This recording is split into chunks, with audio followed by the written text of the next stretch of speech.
ਤਾਂ ਦਿੱਲੀ ਦੇ ਵਿੱਚ ਵੀ ਅਸਰ ਨਜ਼ਰ ਆ ਰਿਹਾ, ਹਾਲਾਂਕਿ ਉਹ ਜਸ਼ਨ ਦੇ ਤੌਰ ਦੇ ਉੱਤੇ ਮਨਾਇਆ ਜਾ ਰਿਹਾ ਸੀ। ਇਸ ਦੇ ਉੱਤੇ ਗੱਲਬਾਤ ਕਰਾਂਗੇ ਕਿ ਪੰਜਾਬ ਦੇ ਵਿੱਚ ਕੋਈ ਅਸਰ ਨਜ਼ਰ ਆ ਸਕਦਾ ਹੈ, ਪੰਜਾਬ ਦੀ ਮੌਜੂਦਾ ਸਥਿਤੀ ਜਾਂ 2022 ਦੇ ਵਿੱਚ ਕਿਸ ਤਰੀਕੇ ਦੀ ਸਥਿਤੀ ਹੋ ਸਕਦੀ ਹੈ ਜਾਂ ਹੋਵੇਗੀ, ਉਸ ਦੇ ਉੱਤੇ ਵੀ ਅਸੀਂ ਚਰਚਾ ਕਰਾਂਗੇ।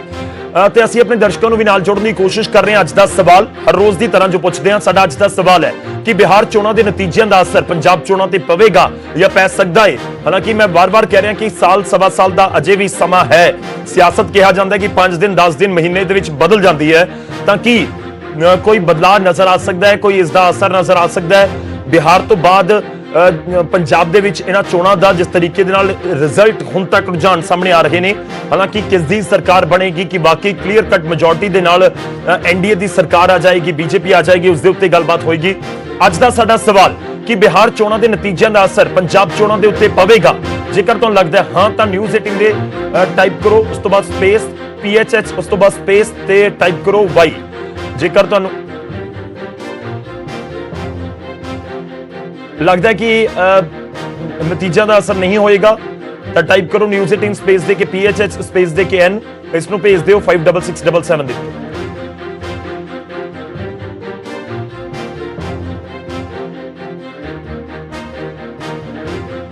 तो शुरुआत करते हैं अज असीं अपनी चर्चा दे विच गल करांगे पंजाब दी मौजूदा पॉलिटिकल सिचुएशन दी कि इस समय सियासी समीकरण पंजाब दे की ने ते बिहार दीयां चोणां नूं पंजाब दीयां पॉलिटिकल पार्टियां किवें किस एंगल तो देख रहीआं ने।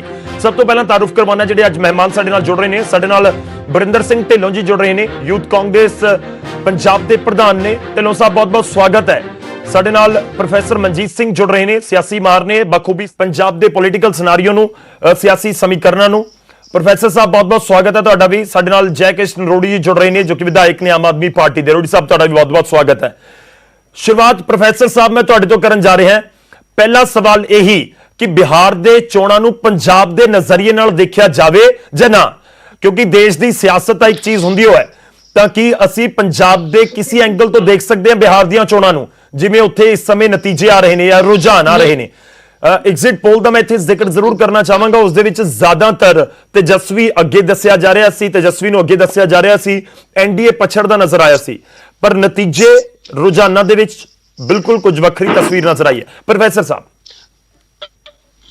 गौरव शुक्ला जी, मैं सवेर का 9 बजे का नतीजियां नूं नेड़े तो देख रहा। 10 बजे तक इंज सीगा कि 126 तक जिहड़ी तेजस्वी दे धड़ा जिहड़ा सी वो सीगा और 100 तो उपर या 108 तक बीजेपी या एनडीए वाला धड़ा सीगा।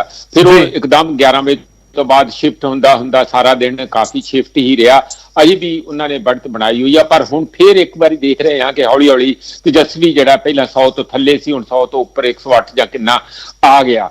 ते ये उठक बैठक सवेर दी होई जांदी आ। अजे अद्धियां तो थोड़ियां जिहां वध 55% वोटां गिणियां गईयां आ। अजे वोटां जिहड़ियां रात दे 2 बजे तक भी गिणियां जा सकदियां, क्योंकि 1 लाख तो वध तो भी ईवीएस मशीनां हैगियां, काफी लंबा टाइम लग सकदा है। बिल्कुल गौरव जी, जिस तक तुहाडा जिहड़ा पॉइंटेड सवाल है कि पंजाब दे की असर होगा कि नहीं होगा, मेरा पॉइंटेड ही जवाब है नहीं।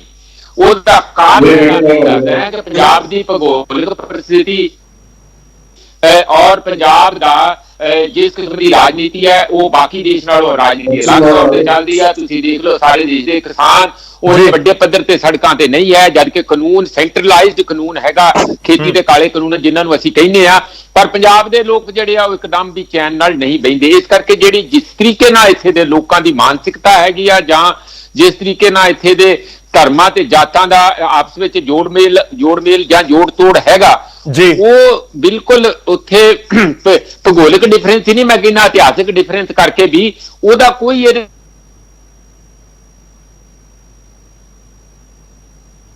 असर नहीं होना। इसका एक कारण तो यही है क्योंकि इत्थे जोड़ तोड़ अलग है। इत्थे ज्यादा धर्म के नाम नाल या रूरल अर्बन के नाम नाल वोटां दा डिवीजन हुंदा है, जदों भी हुंदा है जी। और दूसरे अजे फर्क ठीक है प्रोफेसर साहब, मैं तुहाडे कोल आऊंगा, तुसीं तुहाडी गल साडे तक पहुंची है। ਥੋੜਾ ਜਿਹਾ ਹੋਰ ਤਫਸੀਲ ਨਾਲ ਮੈਂ ਗੱਲ ਕਰਾਂਗਾ। ਥੋੜਾ ਜਿਹਾ ਨੈਟਵਰਕ ਦਾ ਵੀ ਇਸ਼ੂ ਆ ਰਿਹਾ, ਆਵਾਜ਼ ਬਹੁਤ ਕਲੀਅਰ ਸਾਡੇ ਤੱਕ ਨਹੀਂ ਪਹੁੰਚ ਰਹੀ। ਮੈਂ ਕੋਸ਼ਿਸ਼ ਕਰਾਂਗਾ ਦੁਬਾਰਾ ਆਵਾਂ, ਪਰ ਤੁਸੀਂ ਬਹੁਤ ਸਪਸ਼ਟ ਸ਼ਬਦਾਂ ਦੇ ਵਿੱਚ ਨਹੀਂ ਨਹੀਂ ਨਹੀਂ 3 ਵਾਰ ਜ਼ਰੂਰ ਕਿਹਾ ਕਿ ਪੰਜਾਬ ਤੇ ਬਿਹਾਰ ਨੂੰ ਕੋਈ ਕੰਪੇਅਰ ਕਰਨ ਦੀ ਜ਼ਰੂਰਤ ਨਹੀਂ, ਉੱਥੇ ਦਾ ਅਸਰ ਇੱਥੇ ਕੋਈ ਨਹੀਂ ਪੈ ਸਕਦਾ। ਮੈਂ ਬਰਿੰਦਰ ਢਿੱਲੋਂ ਜੀ ਦਾ ਜ਼ਿਕਰ ਰੁਕ ਕਰਦਾ, ਉਸ ਤੋਂ ਬਾਅਦ ਮੈਂ ਰੋੜੀ ਸਾਹਿਬ ਤੁਹਾਡੇ ਕੋਲ ਆਵਾਂਗਾ। ਢਿੱਲੋਂ ਸਾਹਿਬ, ਕਾਂਗਰਸ ਦੀ ਪਰਫਾਰਮੈਂਸ ਕੋਈ ਬਹੁਤ ਵਧੀਆ ਫਿਲਹਾਲ ਨਜ਼ਰ ਨਹੀਂ ਆ ਰਹੀ, ਪਰ ਪੰਜਾਬ ਦੇ ਵਿੱਚ ਸਿਨੈਰੀਓ ਵੱਖਰਾ ਹੁੰਦਾ ਹੈ। ਕੋਈ ਲੱਗਦਾ ਕਿ ਕੋਈ ਸਿਆਸੀ ਜੋੜ ਤੋੜ ਨਜ਼ਰ ਆ ਸਕਦਾ ਹੈ? ਦੇਖੋ, ਮੈਂ ਅੱਗੇ ਜਾ ਕੇ ਇਹ ਵੀ ਗੱਲ ਕਰਾਂਗਾ ਕਿ ਪੰਜਾਬ ਦੇ ਵਿੱਚ ਇੱਕ ਵੱਡਾ ਦਲਿਤ ਵੋਟ ਬੈਂਕ ਵੀ ਕਿਹਾ ਜਾਂਦਾ ਹੈ। ਇੱਥੇ 34-35% ਦੇ ਕਰੀਬ ਹੈਗੇ ਨੇ ਜਿਹੜੇ ਸਾਡੇ ਦਲਿਤ ਭਾਈਚਾਰੇ ਦੇ ਲੋਕ ਨੇ। ਕਿਵੇਂ ਦੇਖਦੇ ਹੋ ਇਸ ਸਮੇਂ ਦੇ ਪੂਰੇ ਇਸ ਸਿਆਸੀ ਜੋੜ ਤੋੜ ਨੂੰ ਜੋ ਚੱਲ ਰਿਹਾ ਹੈ ਬਿਹਾਰ ਦੇ ਵਿੱਚ? ਕੋਈ ਪੰਜਾਬ ਦੇ ਉੱਤੇ ਕੋਈ ਅਸਰ ਨਜ਼ਰ ਆਉਂਦਾ ਹੈ? ਤੁਹਾਨੂੰ ਲੱਗਦਾ ਹੈ ਕਿ ਪੰਜਾਬ ਕਿਸੇ ਵੀ ਤਰੀਕੇ ਨਾਲ ਕੋਈ ਇੰਪੈਕਟ ਉਸ ਦਾ ਹੋ ਸਕਦਾ ਹੈ? ਦੇਖੋ, ਪੰਜਾਬ ਦੀ ਰਾਜਨੀਤੀ ਸਿਆਸੀ ਮਾਰ ਵੀ ਬੈਠੇ ਆ, ਤੁਸੀਂ ਸਾਰਿਆਂ ਨੇ ਵੀ ਵੇਖੀ ਆ। ਲੇਕਿਨ ਅਗਰ ਆਪਾਂ ਪਿਛਲੇ ਟ੍ਰੈਂਡਸ ਨੂੰ ਵੇਖੀਏ ਤੇ 2017 ਦੇ ਵਿੱਚ ਜਦੋਂ ਮੋਦੀ ਸਾਹਿਬ ਦੀ ਪੂਰੀ ਵੇਵ ਦੀ ਯੂਪੀ ਦੇ ਵਿੱਚ ਉਹਨਾਂ ਨੂੰ ਪੂਰਨ ਬਹੁਮਤ ਮਿਲਿਆ ਸੀਗਾ, ਤੇ ਇੱਥੋਂ 2017 ਚੋਂ ਕੈਪਟਨ ਸਾਹਿਬ ਦੀ ਸਰਕਾਰ ਨੇ ਉਦੋਂ ਪਛਾੜਿਆ ਗਿਆ ਸੀਗਾ ਉਹਨਾਂ ਨੂੰ। ਔਰ ਜਦੋਂ ਬਾਕੀ ਸਾਰੀ ਗੋਆ ਚ ਵੀ ਉਹਨਾਂ ਨੂੰ, ਮਤਲਬ ਹੋਰ ਵੀ ਜਗ੍ਹਾ ਉਹਨਾਂ ਨੂੰ, ਜਿੱਥੇ ਵੀ ਉੱਤਰਾਖੰਡ ਚ ਉਹਨਾਂ ਦਾ ਕਲੀਨ ਸਵੀਪ ਸੀਗੀ, ਉੱਥੋਂ ਵੀ ਉਹਨਾਂ ਨੂੰ ਮਤਲਬ ਉਦੋਂ ਪੰਜਾਬ ਨੇ ਇੱਕ ਵੱਖਰਾ ਰਿਜ਼ਲਟ ਦਿੱਤਾ ਸੀ। ਉਸੇ ਤਰੀਕੇ ਨਾਲ ਅਗਰ ਤੁਸੀਂ 2019 ਚ ਵੇਖੋ, ਜਦੋਂ ਮੋਦੀ ਸਾਹਿਬ 300 ਦਾ ਆંકੜਾ ਪਾਰ ਕਰਦੇ ਆ, ਇੱਥੋਂ ਫਿਰ ਆਪਣਾ ਕੀ ਕਹਿੰਦੇ ਪਛਾੜੇ ਜਾਂਦੇ ਆ, ਔਰ ਇੱਥੋਂ ਆਪਣਾ ਕੀ ਕਹਿੰਦੇ ਇਹਨਾਂ ਦੇ ਭਾਈਵਾਲਾਂ ਦੇ ਨਾਲ ਰਲ ਕੇ, ਅਕਾਲੀ ਦਲ ਦੇ ਨਾਲ ਰਲ ਕੇ ਵੀ ਉਹ ਰਿਜ਼ਲਟ ਨਹੀਂ ਮਿਲ ਸਕਦਾ। ਇਹਦੇ ਕਾਰਨ ਵੱਖਰੇ ਵੱਖਰੇ ਸੀ। ਕੈਪਟਨ ਅਮਰਿੰਦਰ ਸਿੰਘ ਦੀ ਲੀਡਰਸ਼ਿਪ ਸੀ, ਕਾਂਗਰਸ ਪਾਰਟੀ ਦਾ ਇਕਜੁੱਟ ਹੋਣਾ, ਇੱਕ ਤਰ੍ਹਾਂ ਤੋਂ ਵਧੀਆ ਤਰੀਕੇ ਨਾਲ ਇੱਥੇ ਗ੍ਰਾਸ ਰੂਟ ਲੈਵਲ ਤੱਕ ਪਾਰਟੀ ਦੀ ਪਕੜ ਰੱਖਣਾ। ਔਰ ਉਹਦੇ ਨਾਲ ਨਾਲ ਅਗਰ ਤੁਸੀਂ ਬਿਹਾਰ ਦਾ ਰਿਜ਼ਲਟ ਵੇਖੋ, ਮੇਰੇ ਹਿਸਾਬ ਨਾਲ ਕਿਸੇ ਸਟੇਟ ਦਾ ਰਿਜ਼ਲਟ ਸ਼ਾਇਦ ਮਾੜਾ ਮੋਟਾ ਹਿੰਦੀ ਬੈਲਟ ਵਿੱਚ ਜ਼ਰੂਰ ਪੈ ਜਾਂਦਾ ਹੋਊਗਾ, ਲੇਕਿਨ ਇੱਥੋਂ ਤੱਕ ਵੀ ਹੁਣ ਤੁਸੀਂ ਭਾਵੇਂ ਮੰਨ ਲਓ ਆਪਾਂ ਜਿਵੇਂ ਦਿੱਲੀ ਆਮ ਆਦਮੀ ਪਾਰਟੀ ਆ, ਉਹ ਦਿੱਲੀ ਸਰਕਾਰ ਬਣਾਉਣਗੇ, ਮੇਰੇ ਹਿਸਾਬ ਨਾਲ ਉਹਦਾ ਵੀ ਫਰਕ ਇੱਥੇ ਨਹੀਂ ਪੈਂਦਾ, ਕਿਉਂਕਿ ਲੋਕੀ ਜਿਹੜੇ ਪੰਜਾਬ ਜਿਹੜੀ ਸਟੇਟ ਇਲੈਕਸ਼ਨਸ ਆ ਉਹ ਲੋਕਲ ਮੁੱਦਿਆਂ ਤੇ, ਲੋਕਲ ਰਾਜਨੀਤੀ, ਲੋਕਲ ਕੰਬੀਨੇਸ਼ਨਸ ਔਰ ਇਹਨਾਂ ਦੇ ਉੱਤੇ ਜ਼ਿਆਦਾ ਨਿਰਧਾਰਿਤ ਹੁੰਦੀਆਂ ਵਾ। ਜਦੋਂ ਨੈਸ਼ਨਲ ਇਲੈਕਸ਼ਨ 'ਚ ਵੀ ਇੰਨਾ ਫਰਕ ਨਹੀਂ ਪਿਆ ਪੰਜਾਬ ਦੇ ਵਿੱਚ, ਤੇ ਮੇਰੇ ਹਿਸਾਬ ਨਾਲ ਜਦੋਂ ਸਾਰੀ ਮੋਦੀ ਸਵੀਪ ਹੋਈ, ਉਦੋਂ ਵੀ ਇੱਥੇ ਕੈਪਟਨ ਅਮਰਿੰਦਰ ਸਿੰਘ ਦੇ ਰਾਜ ਦੇ ਵਿੱਚ ਜਿਹੜਾ ਸਰਕਾਰ ਆ ਉਹ ਸਹੀ ਰਹੀ। ਸੋ ਮੇਰਾ ਕੁੱਲ ਮਿਲਾ ਕੇ ਕਹਿਣ ਦਾ ਮਤਲਬ ਆ ਵੀ ਸ਼ਾਇਦ ਇਹ ਫਰਕ ਨਹੀਂ ਪੈ ਸਕਦਾ, ਕਿਉਂਕਿ ਸ਼ਾਇਦ ਨਹੀਂ, ਪੱਕਾ ਹੀ ਆ ਵੀ ਕੋਈ ਫਰਕ ਨਹੀਂ ਪੈ ਸਕਦਾ, ਕਿਉਂਕਿ ਹਰ ਇਲੈਕਸ਼ਨ ਦੇ ਆਪ ਦੇ ਮਾਇਨੇ ਔਰ ਆਪ ਦੇ ਸਮੀਕਰਨ ਔਰ ਆਪ ਦੇ ਮੁੱਦੇ ਹੁੰਦੇ ਆ। ਹਾਂ, ਅਗਰ ਤੁਸੀਂ ਹਿੰਦੀ ਬੈਲਟ ਨੂੰ ਵੇਖੋ, ਉੱਥੇ ਇੱਕ ਵੱਖਰਾ, ਉਸ ਤੋਂ ਜਿਵੇਂ ਤੁਸੀਂ ਕਹਿ ਰਹੇ ਹੋ ਬਿਹਾਰ ਦਾ ਫਰਕ ਨਹੀਂ ਪਊਗਾ। ਵੈਸਟ ਬੰਗਾਲ ਦੀ ਇਲੈਕਸ਼ਨ ਆ ਰਹੀ ਹੈ ਉਸ ਤੋਂ ਬਾਅਦ, ਹੁਣ ਫਿਰ ਕੱਲ ਨੂੰ ਵੈਸਟ ਬੰਗਾਲ 'ਚ ਕੁਝ ਹੋਰ ਹੋ ਜਾਊਗਾ, ਫਿਰ ਆਪਣੇ ਪੰਜਾਬ 'ਚ ਕੀ ਫਰਕ ਪਊਗਾ? ਕੱਲ ਨੂੰ ਹਰਿਆਣੇ ਦੇ ਵਿੱਚ ਬਾਈ ਇਲੈਕਸ਼ਨ ਕਾਂਗਰਸ ਜਿੱਤ ਗਈ ਆ, ਉਹਦਾ ਕੀ ਫਰਕ ਪੰਜਾਬ ਦੇ ਵਿੱਚ ਪਊਗਾ? ਵੀ ਉਹ ਤਾਂ ਮੌਜੂਦਾ ਸਰਕਾਰ ਸੀ ਬੀਜੇਪੀ ਦੀ। ਸੋ ਕਹਿਣ ਦਾ ਇਹ ਭਾਵ ਆ ਵੀ ਸ਼ਾਇਦ ਇਹ ਇਲੈਕਸ਼ਨਸ ਨੂੰ ਇਹ ਜੋੜ ਕੇ ਆਪਾਂ ਐਨਾਲਿਸਿਸ ਵਾਸਤੇ ਬੜਾ ਵਧੀਆ ਰਹਿੰਦਾ, ਡਿਬੇਟ ਵਾਸਤੇ ਬੜਾ ਵਧੀਆ ਰਹਿੰਦਾ, ਜਿਵੇਂ ਤੁਸੀਂ ਉਹਨੇ ਦਲਿਤ ਭਾਈਚਾਰੇ ਦੀ ਗੱਲ ਕਰ ਦਿੱਤੀ ਆ। ਲੇਕਿਨ ਕੀ ਐਨ ਮਾਸ ਕਦੀ ਇਹ ਵੋਟ ਪੈਂਦੀ ਆ? ਕੀ ਕਦੀ ਇੱਕ ਤਰਫਾ ਕਿਵੇਂ ਡਿਵਾਈਡਡ ਵੋਟ ਹੁੰਦੀ ਆ ਕਿ ਲੋਕਲ ਫੈਕਟਰਸ ਆ ਜਾਂਦੇ ਆ? ਇੰਨਾ ਯੂਨਾਈਟਿਡ ਕਰਨਾ ਇੱਕ ਜਿਵੇਂ ਤੁਸੀਂ ਕਹਿ ਰਹੇ ਹੋ ਕਾਸਟ ਕੰਬੀਨੇਸ਼ਨ, ਤੁਸੀਂ ਬੇਸਿਕਲੀ ਕਹਿ ਰਹੇ ਹੋ ਵੀ ਕਾਸਟ ਦੇ ਉੱਤੇ ਵੋਟ ਪਾਊਗੀ। ਨਹੀਂ ਢਿੱਲੋਂ ਸਾਹਿਬ, ਦੇਖੋ ਇੱਕ ਚੀਜ਼ ਤੁਸੀਂ ਵੀ ਮੰਨਦੇ ਹੋਵੋਗੇ, ਇੰਟਰਸਟ ਤਾਂ ਪੰਜਾਬ ਦੇ ਲੋਕਾਂ ਨੂੰ ਬਹੁਤ ਹੈ ਇਸ ਸਮੇਂ। ਇੰਟਰਸਟ ਪੰਜਾਬ ਦੇ ਲੋਕਾਂ ਨੂੰ ਬਹੁਤ ਸਾਰੇ ਲੋਕਾਂ ਨਾਲ ਸਵੇਰ ਦੀ ਮੇਰੀ ਵੀ ਗੱਲਬਾਤ ਹੋਈ ਹੈ। ਇਨਫੈਕਟ ਮੈਂ ਵੀ ਪੰਜਾਬੀ ਹਾਂ, ਤਾਂ ਮੇਰਾ ਵੀ ਇੰਟਰਸਟ ਹੈ ਕਿ ਹੋ ਕੀ ਰਿਹਾ ਬਿਹਾਰ ਦੇ ਵਿੱਚ ਸਾਨੂੰ ਪਤਾ ਲੱਗੇ। ਇਸ ਕਰਕੇ ਜ਼ਰੂਰੀ ਹੋ ਜਾਂਦਾ ਕਿ ਪੰਜਾਬੀ ਜੇਕਰ ਇੰਨੀ ਕਲੋਜ਼ਲੀ ਇਹਨਾਂ ਇਲੈਕਸ਼ਨਸ ਦੇ ਰਿਜ਼ਲਟ ਨੂੰ ਦੇਖ ਰਹੇ ਨੇ, ਤਾਂ ਕਿ ਵਾਕਈ ਉਸ ਦਾ ਕੋਈ ਇੰਪੈਕਟ ਹੋ ਸਕਦਾ ਹੈ। ਇੰਟਰਸਟ ਤਾਂ ਟਰੰਪ ਤੇ ਬਿਡਨ ਦਾ ਬਹੁਤ ਰਿਹਾ, ਵੀ ਟਰੰਪ ਤੇ ਬਿਡਨ ਵਾਸਤੇ ਹਾਲੇ ਕਿ ਆਪਣਾ ਬਹੁਤ ਵੱਡਾ ਭਾਈਚਾਰਾ ਉੱਥੇ ਰਹਿੰਦਾ ਵਾ, ਉਹਨਾਂ ਦਾ ਵੀ ਇੰਟਰਸਟ ਰਿਹਾ। ਸੋ ਪੰਜਾਬੀਆਂ ਦੇ ਵਾਸਤੇ ਇੱਥੇ ਨਹੀਂ, ਹਰ ਸੂਬੇ 'ਚ ਇੰਟਰਸਟ ਰਹਿੰਦਾ ਵਾ। ਲੇਕਿਨ ਇੰਟਰਸਟ ਉਹ ਇੱਕ ਪੋਲੀਟੀਕਲੀ ਇਨਫਾਰਮਡ ਸਟੇਟ ਆ, ਆਪਣੀ ਜਿਹੜੀ ਸਟੇਟ ਆ ਪੋਲੀਟੀਕਲੀ ਇਨਫਾਰਮਡ ਸਟੇਟ ਆ। ਇੱਡੇ ਇੰਟਰਸਟ ਦਾ ਇਹ ਮਤਲਬ ਹੁੰਦਾ ਵੀ ਇਨਫਾਰਮਡ ਲੋਕੀ ਆ, ਉਹ ਚੀਜ਼ਾਂ ਨੂੰ ਕਰਦੇ। ਲੇਕਿਨ ਅਗਰ ਇੰਨੇ ਇਹ ਨਹੀਂ ਆ ਵੀ ਬਿਹਾਰ ਇੱਥੋਂ ਆਪਣਾ ਹਜ਼ਾਰਾਂ ਕਿਲੋਮੀਟਰ ਦੂਰ ਦੇ ਉਹਦਾ ਰਿਜ਼ਲਟ, ਅੱਛਾ ਅਗਰ ਫਰਕ ਵੀ ਪਊਗਾ ਤੇ ਜਿਸ ਤਰੀਕੇ ਨਾਲ ਬੀਜੇਪੀ ਨੂੰ ਫਰਕ ਪੈ ਸਕਦਾ, ਪੋਲੀਟੀਕਲ ਪਾਰਟੀਆਂ ਨੂੰ ਫਰਕ ਪੈ ਸਕਦਾ, ਕਾਂਗਰਸ ਦੀ ਆਪ ਦੀ ਆਪਣਾ ਰਣਨੀਤੀ ਤੇ ਫਰਕ ਪੈ ਸਕਦਾ ਵਾ। ਲੇਕਿਨ ਇਲੈਕਟੋਰਲ ਬੰਦਿਆਂ ਦੇ ਉੱਤੇ ਜਿਨ੍ਹਾਂ ਨੇ ਵੋਟਾਂ ਪਾਣੀਆਂ, ਉਹਨਾਂ ਤੇ ਇਸ ਚੀਜ਼ਾਂ ਦਾ ਫਰਕ ਨਹੀਂ ਪੈਂਦਾ। ਹਾਂ, ਪੋਲੀਟੀਕਲ ਪਾਰਟੀਆਂ ਤੇ ਫਰਕ ਪੈ ਸਕਦਾ ਵਾ, ਪੋਲੀਟੀਕਲ ਸੋਚ ਤੇ ਲੋਕਾਂ ਦੀ ਸਟ੍ਰੈਟੇਜੀਜ਼ ਨੂੰ ਰੀਵਰਕ ਕਰਨਾ, ਉਹਨਾਂ ਤੇ ਫਰਕ ਪੈ ਸਕਦਾ। ਲੇਕਿਨ ਅਗਰ ਤੁਸੀਂ ਢਿੱਲੋਂ ਸਾਹਿਬ ਤੁਹਾਡੇ ਕੋਲ ਵਾਪਸ ਆਵਾਂਗਾ, ਠੀਕ ਹੈ, ਮੈਂ ਢਿੱਲੋਂ ਸਾਹਿਬ ਤੁਹਾਡੇ ਕੋਲ ਵਾਪਸ ਆਵਾਂਗਾ। ਮੈਂ ਰੁਕ ਕਰਦਾ ਰੋੜੀ ਸਾਹਿਬ ਦਾ, ਸਾਡੇ ਨਾਲ ਇਸ ਵਿਚਾਲੇ ਰਜਿੰਦਰ ਦੀਪਾ ਜੀ ਵੀ ਜੁੜ ਗਏ ਨੇ। ਰੋੜੀ ਸਾਹਿਬ, ਤੁਹਾਡਾ ਰਿਐਕਸ਼ਨ ਦੇਖੋ, ਕਹਿ ਰਹੇ ਨੇ ਕਿ ਜਿਹੜੇ ਵੋਟਰਸ ਨੇ ਉਹਨਾਂ ਦੇ ਉੱਤੇ ਕੋਈ ਅਸਰ ਨਹੀਂ, ਪੋਲੀਟੀਕਲ ਪਾਰਟੀਆਂ ਦੇ ਉੱਤੇ ਅਸਰ ਹੋ ਸਕਦਾ ਹੈ। ਰੋੜੀ ਸਾਹਿਬ, ਸਵਾਲ ਇਹੀ ਹੈ ਕਿ ਇਹ ਇੱਕ ਕਹੀਏ ਕਿ ਜੋਸ਼ ਭਰਨ ਵਾਸਤੇ ਇਲੈਕਸ਼ਨ ਦੇ ਰਿਜ਼ਲਟ ਦੇਖੇ ਜਾ ਸਕਦੇ ਨੇ, ਜਿਹੜੇ ਪਾਰਟੀ ਦੇ ਲੀਡਰ ਹੁੰਦੇ ਨੇ ਉਹਨਾਂ ਦੇ ਵਿੱਚ, ਜਾਂ ਫਿਰ ਜਿਹੜੇ ਵਰਕਰ ਹੈਗੇ ਨੇ ਉਹਨਾਂ ਦੇ ਵਿੱਚ, ਕਿ ਜਸ਼ਨ ਤਾਂ ਫਿਰ ਪੰਜਾਬ ਦੇ ਬੀਜੇਪੀ ਦੇ ਵਰਕਰ ਵੀ ਮਨਾ ਲੈਂਦੇ ਨੇ, ਉਹ ਕਿਤੇ ਹੋਰ ਬੀਜੇਪੀ ਦੇ ਵਰਕਰ ਹੁਣ ਉਹ ਵੀ ਜਸ਼ਨ ਮਨਾ ਲੈਂਦੇ ਨੇ, ਜੋਸ਼ ਤਾਂ ਭਰਿਆ ਜਾਂਦਾ ਨੇ ਕਿ ਦੇਖੋ ਮੋਦੀ ਮੈਜਿਕ ਉੱਥੇ ਚੱਲ ਗਿਆ, 2022 ਚ ਪੰਜਾਬ 'ਚ ਵੀ ਚੱਲੇਗਾ। ਇਹ ਗੱਲਾਂ ਤਾਂ ਹੁੰਦੀਆਂ ਨੇ, ਤੁਸੀਂ ਵੀ ਸ਼ਾਇਦ ਸਹਿਮਤ ਹੋਵੋਗੇ। ਦੇਖੋ ਗੱਲ ਇਹ ਹੈ ਕਿ ਇੱਕ ਨਾ ਮੁੰਡਾ ਆਪਣੀ ਬੀਬੀ ਨੂੰ ਪੁੱਛਦਾ ਕਿ ਬੀਬੀ ਮੈਂ ਲੰਬੜਦਾਰ ਕਦੋਂ ਬਣੂੰਗਾ, ਜੋ ਕਹਿੰਦੇ ਜੀ ਜਦੋਂ ਲੰਬੜਦਾਰ ਨਵਾਂ ਸਾਡੇ ਪਿੰਡ ਉਦੋਂ ਬਣਨਾ ਜਦੋਂ ਉਹ ਪੁਰਾਣੇ ਸੋਹਣ ਸਿੰਘ ਨੇ ਮਰ ਜਾਣਾ।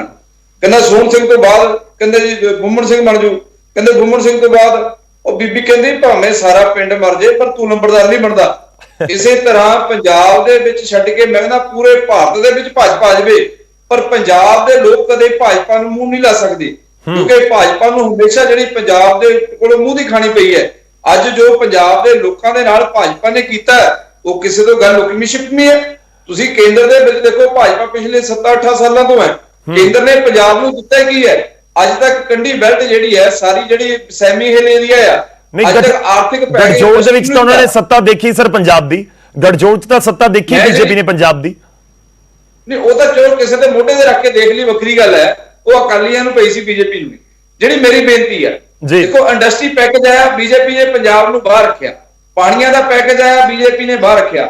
ਅੱਜ ਤੱਕ ਜਿੰਨੇ ਵੀ ਪੈਕੇਜ ਇੰਡਸਟਰੀ ਨੂੰ ਲੈ ਕੇ ਜਾਂ ਕੇਂਦਰ ਦੀ ਸਰਕਾਰ ਨੇ ਕਿਸੇ ਨੂੰ ਵੀ ਦਿੱਤੇ ਆ ਉਹ ਪੰਜਾਬ ਤੋਂ ਬਾਹਰ ਹੈ। ਪੰਜਾਬ ਦਾ ਆਰਡੀਐਫ ਅੱਜ ਕੇਂਦਰ ਨੇ ਰੋਕ ਲਿਆ, ਪੰਜਾਬ ਦੇ ਪਾਣੀਆਂ ਦੇ ਬਿੱਲ ਅੱਜ ਤੱਕ ਕੇਂਦਰ ਨਹੀਂ ਦਵਾ ਰਹੀ, ਪੰਜਾਬ ਨੂੰ ਕੋਲਾ ਕੇਂਦਰ ਨਹੀਂ ਭੇਜ ਰਿਹਾ, ਪੰਜਾਬ ਦੇ ਜਿਹੜੇ ਜੀਐਸਟੀ ਦੇ ਪੈਸੇ ਉਹ ਕੇਂਦਰ ਰੋਕੀ ਬੈਠਾ ਤੇ ਤੁਸੀਂ ਕਹਿੰਦੇ ਕਿ ਪੰਜਾਬ ਦੇ ਲੋਕ ਬੀਜੇਪੀ ਨੂੰ ਵੋਟ ਪਾ ਦੇਣਗੇ। ਤੁਸੀਂ ਹਾਲਾਤ ਤਾਂ ਦੇਖੋ ਬੀਜੇਪੀ ਦੇ ਅੱਜ ਕੀ ਹੋ ਚੁੱਕੇ ਨੇ ਪੰਜਾਬ ਦੇ ਵਿੱਚ। ਠੀਕ ਹੈ, ਮੈਂ ਤੁਹਾਡੇ ਕੋਲ ਵਾਪਸ ਆਵਾਂਗਾ ਰੋੜੀ ਸਾਹਿਬ। ਜਿਹੜਾ ਤੁਸੀਂ ਕਹਿ ਰਹੇ ਹੋ ਸਾਡੇ ਨਾਲ ਸਰੀਨ ਸਾਹਿਬ ਵੀ ਜੁੜ ਚੁੱਕੇ ਨੇ, ਦੀਪਾ ਜੀ ਵੀ ਜੁੜੇ ਹੋਏ ਨੇ। ਸਰੀਨ ਸਾਹਿਬ ਮੈਂ ਸਵਾਗਤ ਵੀ ਹੈ ਤੁਹਾਡਾ ਤੇ ਛੋਟਾ ਜਿਹਾ ਰਿਐਕਸ਼ਨ ਵੀ ਤੁਹਾਡੇ ਤੋਂ ਚਾਹਾਂਗਾ ਕਿਉਂਕਿ ਬ੍ਰੇਕ ਦਾ ਸਮਾਂ ਵੀ ਹੋ ਚੱਲਿਆ। ਸਰੀਨ ਸਾਹਿਬ ਨੰਬਰਦਾਰੀ ਤੁਹਾਨੂੰ ਨਹੀਂ ਮਿਲਣੀ ਪੰਜਾਬ ਦੀ, ਆਮ ਆਦਮੀ ਪਾਰਟੀ ਕਹਿੰਦੀ ਹੈ ਜਿਹਨੂੰ ਮਰਜ਼ੀ ਮਿਲ ਜਾਵੇ, ਪੰਜਾਬ 'ਚ ਕੋਈ ਛੋਟੀ ਪਾਰਟੀ ਆ ਜਾਏਗੀ ਉਹ ਬਣ ਜਾਏਗੀ ਸਰਕਾਰ, ਪਰ ਤੁਸੀਂ ਨਹੀਂ ਬਣਦੇ, ਤੁਹਾਨੂੰ ਨਹੀਂ ਮਿਲਦੀ ਪੰਜਾਬ ਦੀ ਨੰਬਰਦਾਰੀ। ਬਿਹਾਰ ਚੋਣਾਂ ਦੇ ਉੱਤੇ ਤੁਸੀਂ ਆਪਣਾ ਰਿਐਕਸ਼ਨ ਵੀ ਦੇ ਦਿਓ। ਬਿਹਾਰ ਮੈਨੂੰ ਲੱਗਦਾ ਹੈ ਕਿ ਮੇਰੇ ਵੀਰ ਜੀ ਨੂੰ ਬਹੁਤੀ ਕਾਹਲੀ ਹੈ ਪੰਜਾਬ ਦੇ ਉੱਤੇ ਰਾਜ ਕਰਨ ਦੀ, ਉਹ ਜਿਹੜਾ ਹੁਣੇ ਹੀ ਵਰਡਿਕਟ ਦੇ ਰਹੇ ਨੇ ਜੀ ਕਿ ਇਹ ਨਹੀਂ ਆਉਂਦੇ ਬਾਕੀ ਜਿਹੜਾ ਮਰਜ਼ੀ ਆ ਜਾਏ। ਹੁਣ ਜੀ ਇਸ ਤਰ੍ਹਾਂ ਦੀ ਭਾਸ਼ਾ ਮੈਂ ਵੀ ਇਸਤੇਮਾਲ ਕਰ ਸਕਦਾ ਕਿ ਚਾਹੇ ਜਿਹੜਾ ਮਰਜ਼ੀ ਆ ਜਾਏ, ਆਪ ਦਾ ਤਾਂ ਸਫਾਇਆ ਹੀ ਹੈਗਾ ਇੱਥੇ, ਲੇਕਿਨ ਇਸ ਤਰ੍ਹਾਂ ਦੀ ਭਾਸ਼ਾ ਮੈਂ ਨਹੀਂ ਸਮਝਦਾ ਕਿ ਹਜੇ ਸਾਨੂੰ ਵਰਤਣੀ ਚਾਹੀਦੀ ਹੈ। ਜੇ ਸਮਾਂ ਹੈਗਾ ਔਰ ਸਾਰੀਆਂ ਪੋਲੀਟੀਕਲ ਪਾਰਟੀਆਂ ਆਪਣਾ ਆਪਣਾ ਜ਼ੋਰ ਲਗਾਉਂਦੀਆਂ ਨੇ ਔਰ ਉਹਦੇ 'ਚ ਆਪਣਾ ਪੱਖ ਰੱਖਦੀਆਂ ਨੇ ਔਰ ਇਹ ਫੈਸਲਾ ਜਿਹੜਾ ਹੈਗਾ ਵਾ ਪੋਲੀਟੀਕਲ ਪਾਰਟੀਆਂ ਨੇ ਨਹੀਂ ਕਰਨਾ ਹੁੰਦਾ, ਜਨਤਾ ਕਰਦੀ ਹੈ। ਔਰ ਹੁਣ ਬਿਹਾਰ ਦਾ ਕੋਈ ਇੰਪੈਕਟ ਪੰਜਾਬ ਤੇ ਨਜ਼ਰ ਆਉਂਦਾ ਸਰੀਨ ਸਾਹਿਬ? ਦੇਖੋ ਮੈਂ ਇਹ ਕਹਿਣਾ ਹੈਗਾ ਕਿ ਇਹ ਬਿਹਾਰ ਦਾ ਹੀ ਨਹੀਂ, ਇਹ ਪੂਰੇ ਦੇਸ਼ ਦੇ ਉੱਤੇ ਇੱਕ ਇੰਪੈਕਟ ਪੈਂਦਾ ਜਿਸ ਤਰੀਕੇ ਦੇ ਨਾਲ ਮੋਦੀ ਗਵਰਨਮੈਂਟ ਗਰੀਬਾਂ ਦੇ ਉਤਥਾਨ ਵਾਸਤੇ, ਗਰੀਬਾਂ ਨੂੰ ਉੱਪਰ ਚੱਕਣ ਵਾਸਤੇ, ਉਹਨਾਂ ਦੇ ਜੀਵਨ ਸਤਰ ਨੂੰ ਉੱਪਰ ਚੱਕਣ ਵਾਸਤੇ, ਉਹਨਾਂ ਦੇ ਰੋਜ਼ਗਾਰ ਦੇ ਸਾਧਨ ਔਰ अन्य ਚੀਜ਼ਾਂ ਦੇ ਔਰ ਓਵਰਆਲ ਜਿਹੜੀ ਦੇਸ਼ ਦੇ ਵਿੱਚ ਡਿਵੈਲਪਮੈਂਟ ਦਾ ਏਜੰਡਾ ਲੈ ਕੇ ਚੱਲੀ ਹੈ। ਹਰ ਕਲਾਸ, ਚਾਹੇ ਉਹ ਲੇਬਰ ਹੋਵੇ, ਚਾਹੇ ਕਿਸਾਨ ਹੋਵੇ, ਚਾਹੇ ਮਜ਼ਦੂਰ ਹੋਵੇ, ਚਾਹੇ ਸੈਲਰੀਡ ਕਲਾਸ ਹੋਵੇ, ਹਰ ਇੱਕ ਦੇ ਵੈਲਫੇਅਰ ਵਾਸਤੇ, ਚਾਹੇ ਵਪਾਰੀ ਹੋਵੇ, ਚਾਹੇ ਦਲਿਤ ਹੋਵੇ, ਹਰ ਇੱਕ ਦੇ ਵੈਲਫੇਅਰ ਵਾਸਤੇ ਜਿਸ ਤਰੀਕੇ ਦੇ ਨਾਲ ਮੋਦੀ ਗਵਰਨਮੈਂਟ ਕੰਮ ਕਰ ਰਹੀ ਹੈ ਇਹ ਉਹਦੀ ਇੱਕ ਰਿਫਲੈਕਸ਼ਨ ਹੈ। ਔਰ ਇਸ ਦੇ ਇਲਾਵਾ ਕੋਈ ਦੋ ਰਾਏ ਨਹੀਂ ਕਿ ਸਟੇਟ ਦੀ ਪੋਲਿਟਿਕਸ ਔਰ ਸਟੇਟ ਦਾ ਜਿਹੜਾ ਕੰਮ ਹੈ ਉਹ ਵੀ ਆਉਂਦਾ ਹੈ। ਉੱਥੇ ਨਿਤੀਸ਼ ਸਰਕਾਰ ਨੇ ਜਿਹੜਾ ਅੱਛਾ ਕੰਮ ਕੀਤਾ ਇਹ ਉਹਦਾ ਵਰਡਿਕਟ ਹੈ। ਔਰ ਠੀਕ ਹੈ, ਤੇ ਅੱਜ ਦਾ ਸਵਾਲ ਸਾਡਾ ਦਰਸ਼ਕਾਂ ਤੋਂ ਜੋ ਅਸੀਂ ਆਪਣੇ ਦਰਸ਼ਕਾਂ ਨਾਲ ਜੋੜਨ ਦੀ ਕੋਸ਼ਿਸ਼ ਕਰ ਰਹੇ ਹਾਂ ਕਿ ਬਿਹਾਰ ਚੋਣਾਂ ਦੇ ਨਤੀਜਿਆਂ ਦਾ ਅਸਰ ਪੰਜਾਬ ਚੋਣਾਂ ਤੇ ਪਵੇਗਾ, ਕਿ ਬਿਹਾਰ ਚੋਣਾਂ ਦੇ ਨਤੀਜਿਆਂ ਦਾ ਅਸਰ ਪੰਜਾਬ ਚੋਣਾਂ ਤੇ ਪਏਗਾ। ਜੇਕਰ ਤੁਹਾਨੂੰ ਲੱਗਦਾ ਹੈ ਕਿ ਹਾਂ ਪੈ ਸਕਦਾ ਹੈ ਅਸਰ ਤਾਂ ਟਾਈਪ ਕਰੋ News18 ਸਪੇਸ ਦੇ ਕੇ PHH ਸਪੇਸ ਦੇ ਕੇ Y, ਜੇਕਰ ਤੁਹਾਨੂੰ ਲੱਗਦਾ ਨਹੀਂ ਤਾਂ ਟਾਈਪ ਕਰੋ News18 ਸਪੇਸ ਦੇ ਕੇ PHH ਸਪੇਸ ਦੇ ਕੇ N। ਇਸ ਨੂੰ ਭੇਜ ਦਿਓ 56677 ਦੇ ਉੱਤੇ। ਅਸੀਂ ਤੁਹਾਡੀ ਰਾਏ ਇਸ ਪ੍ਰੋਗਰਾਮ ਦੇ ਆਖਿਰ ਦੇ ਵਿੱਚ ਪ੍ਰਦਰਸ਼ਿਤ ਕਰਾਂਗੇ। ਪੰਜਾਬ ਦੇ ਲੋਕਾਂ ਨੂੰ ਜਿਵੇਂ ਮੈਂ ਪਹਿਲਾਂ ਜ਼ਿਕਰ ਕੀਤਾ ਸੀ ਕਿ ਬਹੁਤ ਦਿਲਚਸਪੀ ਹੈ ਬਿਹਾਰ ਚੋਣਾਂ ਦੇ ਨਤੀਜਿਆਂ ਨੂੰ ਲੈ ਕੇ, ਤਾਂ ਕਿ ਇਸ ਦਾ ਅਸਰ ਪੈ ਸਕਦਾ ਹੈ ਪੰਜਾਬ ਦੀਆਂ ਚੋਣਾਂ ਦੇ ਉੱਤੇ। ਇਸ ਦੇ ਉੱਤੇ ਅਸੀਂ ਗੱਲਬਾਤ ਵੀ ਕਰਾਂਗੇ, ਤੁਸੀਂ ਆਪਣੀ ਰਾਏ ਸਾਡੇ ਤੱਕ ਜ਼ਰੂਰ ਪਹੁੰਚਾਓ। ਜੇ ਪ੍ਰਭਾਵਿਤ ਕਰ ਸਕਦੇ ਨੇ ਜਾਂ ਨਹੀਂ। ਮਹਿਮਾਨ ਸਾਡੇ ਨਾਲ ਲਗਾਤਾਰ ਜੁੜੇ ਹੋਏ ਨੇ, ਰਜਿੰਦਰ ਦੀਪਾ ਜੀ ਵੀ ਸਾਡੇ ਨਾਲ ਜੁੜੇ ਹੋਏ ਨੇ। ਮੈਂ ਉਹਨਾਂ ਦਾ ਰੁਖ ਕਰਦਾ। ਦੀਪਾ ਸਾਹਿਬ ਮਾਫੀ ਚਾਹੂੰਗਾ, ਪਹਿਲਾਂ ਤਾਂ ਬਹੁਤ ਇੰਤਜ਼ਾਰ ਤੁਹਾਨੂੰ ਕਰਨਾ ਪਿਆ, ਪਰ ਕਿਸਾਨਾਂ ਦੀ ਖਬਰ ਆਈ ਸੀ, ਇਸ ਕਰਕੇ ਸਾਨੂੰ ਦੱਸਣੀ ਵੀ ਜ਼ਰੂਰੀ ਸੀ ਕਿ ਅਸੀਂ ਆਪਣੇ ਦਰਸ਼ਕਾਂ ਤੱਕ ਹਰ ਇਨਫੋਰਮੇਸ਼ਨ ਪਹੁੰਚਾਈਏ। ਸਰ ਮੇਰਾ ਪਹਿਲਾ ਸਵਾਲ ਬਿਹਾਰ ਚੋਣਾਂ ਦੇ ਨਾਲ ਤੁਹਾਡੇ ਨਾਲ ਜੁੜਿਆ ਇਹੀ, ਅਕਾਲੀ ਦਲ ਕਿਵੇਂ ਦੇਖਦਾ ਹੈ ਉਸ ਪਾਰਟੀ ਤੋਂ ਤੁਸੀਂ ਤੋੜ ਵਿਛੋੜਾ ਕਰਿਆ ਜਿਹੜਾ ਅੱਜ ਬਿਹਾਰ ਦੇ ਵਿੱਚ ਇੱਕ ਵਾਰ ਫਿਰ ਤੋਂ ਸਭ ਤੋਂ ਵੱਡੀ ਪਾਰਟੀ ਉੱਭਰਦੀ ਹੋਈ ਨਜ਼ਰ ਆ ਰਹੀ ਹੈ। ਨਿਤੀਸ਼ ਕੁਮਾਰ ਉਹਨਾਂ ਦੇ ਭਾਈਵਾਲ ਨੇ, ਉਹਨਾਂ ਨੂੰ ਵੀ ਪਿੱਛੇ ਛੱਡ ਦਿੱਤਾ ਬੀਜੇਪੀ ਨੇ, ਖੁਦ ਵੱਡੀ ਨਜ਼ਰ ਆਉਂਦੀ ਹੈ। ਦੀਪਾ ਜੀ।